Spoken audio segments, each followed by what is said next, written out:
আমরা এতক্ষণ জানলাম পুলিশ বাহিনী সম্পর্কে। এবার আমরা জানবো আরেকটি গুরুত্বপূর্ণ পেশা আইন পেশা সম্পর্কে, অর্থাৎ আইনজীবীদের সম্পর্কে। এই ছবিতে তোমরা দুটি গুরুত্বপূর্ণ মানুষদেরকে দেখতে পাচ্ছ। প্রথমজন হচ্ছেন একজন আইনজীবী এবং দ্বিতীয়জন হচ্ছেন একজন বিচারক। আইনজীবী কারা? আমরা সকলেই জানি দেশের কিছু আইন রয়েছে যেগুলো সম্পর্কে আমরা পরবর্তীতে আরো ভালো করে জানবো।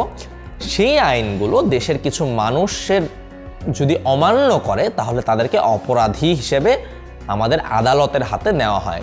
তাহলে আদালতের দায়িত্বটা কি? আদালত দেখে যে তারা কি আসলেও অপরাধী নাকি তারা অপরাধী নয়, এবং যদি সে অপরাধী হয় তাহলে সে যাতে যথাযথ বিচার পায় এবং তার যাতে সাজা হয় সেই কাজটি নিশ্চিত করেন এই ছবিতে তোমরা যেই দুইজন মানুষকে দেখছো তারা। প্রথমজন হচ্ছেন আমাদের আইনজীবী। দুটি ছবিতে তোমরা দুজন মানুষকে কাঠগড়ায় দাঁড়িয়ে থাকতে দেখছো। হতে পারে তাদের একজন অপরাধী এবং আরেকজন যে অপরাধী তার বিরুদ্ধে সে যে অপরাধী এটি বলার চেষ্টা করছে।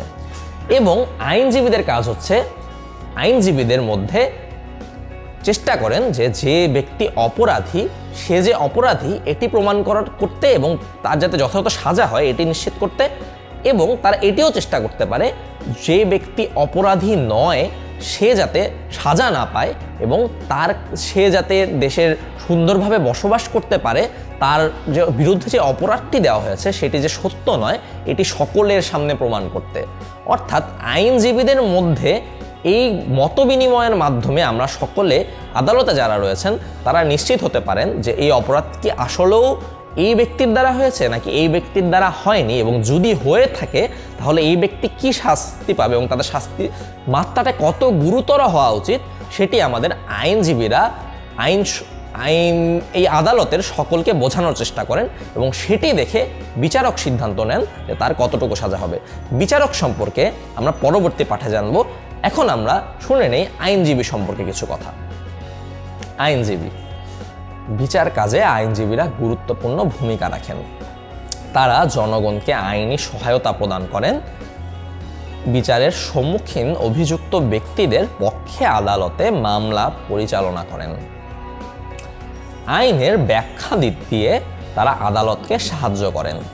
অর্থাৎ যেই সকল ব্যক্তি আমাদের আইনি সহায়তা প্রয়োজন, অর্থাৎ যদি আমাদের এমন হয় যে আমরা বিচারের সম্মুখীন হয়েছি, আমরা অভিযুক্ত হয়েছি, তাহলে আমরা একজন আইনজীবীর সহায়তা নিতে পারি যিনি এটি প্রমাণ করার চেষ্টা করবেন যে আসলে আমি এই কাজটি করিনি কিংবা যে অভিযুক্ত সেই কাজটি করেননি। এবং এর বাইরেও আইনজীবীরা রাষ্ট্রপক্ষের হয়ে কিংবা যে মামলা করেছেন, যার বিরুদ্ধে করেছেন তার বিরুদ্ধে তো নিশ্চয়ই কেউ একজন বলেছে যে এই ব্যক্তিটি অপরাধী, তাহলে তার হয়ে কাজ করে যে অভিযুক্ত ব্যক্তি তাকে দোষী প্রমাণ করার চেষ্টাও আইনজীবী করেন। তার ফলে কি হয়? তার ফলে দেশের আইন শৃঙ্খলা কাজটি আরো বেশি সহজ হয়ে গেল এবং একজন অপরাধী ধরা পড়লো। তার ফলে কি হবে? অন্য অপরাধীরা তার বিচারের সাজা দেখে সেই অপরাধ করবে না। ফলে আমরা কি করব? সুন্দর এবং সুশৃঙ্খলভাবে জীবনযাপন করব। অর্থাৎ আমাদের শান্তিতে বেঁচে থাকার জন্য আইনজীবীদের কাজটি অত্যন্ত গুরুত্বপূর্ণ। আমরা সকলেই চেষ্টা করব তাদেরকে সম্মান এবং শ্রদ্ধা দিতে। আমরা এতক্ষণ যতগুলো পেশা সম্পর্কে জানলাম, আইনজীবীদের কাজ সেই পেশার থেকে কোনো অংশে কম নয়, এবং তাদের এই কাজটির বিনিময়ে আমরা আজকে সুন্দর এবং সুশৃঙ্খল একটি সমাজ পাচ্ছি। আমরা সকলেই তাদেরকে সম্মান এবং শ্রদ্ধা দিব। পরবর্তী পাঠে আমরা বিচারকদের সম্পর্কে জানবো। আজ এ পর্যন্তই। পরবর্তী ভিডিওতে আমাদের সকলের আবার দেখা হচ্ছে।